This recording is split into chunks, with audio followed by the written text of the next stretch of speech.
Tá brincando, não brincar de jogar água. Ele brincou, jogava o outro. Olha, você não chora não. Tu não quer brincar de jogar água? Agora não. Boneca. Tá brincando, ele não tem que brincar de jeito nenhum. Ele é fogo.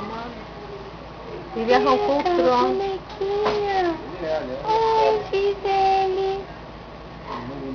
Oi, garota. Alexandre tá filmando. E ela tá prestando atenção na bonequinha. É, tá filmando. Por aqui, esse bonequinho. Oi,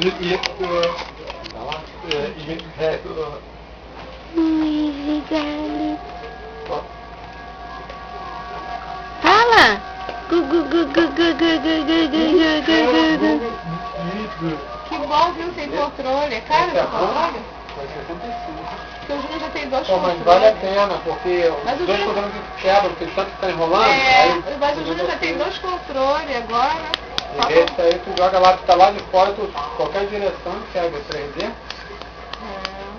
Tem que ficar aqui atravessando no meio do caminho, tem que ir pra lá, sai lá aqui fora. O Júnior toma conta da sala.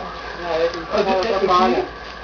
É no X, aqui que eu fiz. Ela tá prestando atenção na boneca. Foi essa? Foi o Júnior que te deu, o Júnior, tio. Ah, tem que ligar pra ele. Esse é igual o outro, ele liga pra mesma coisa. Pode ligar. Pega, neném. Ah, Gu, beijinho. Beijinho. Eu não sei que o Guilherme fez lá em Escola.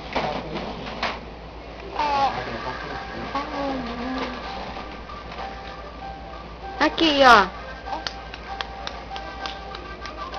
Tô sentindo calor lá fora.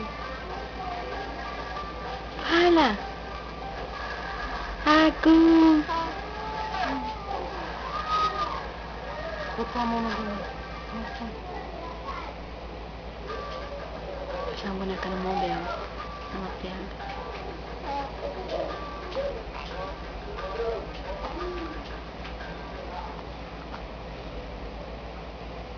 Oi, Gisele! Oi! Conversa com a Dinda, vai! Oi, né? E você, tá boa? Ela tá escutando outro barulho.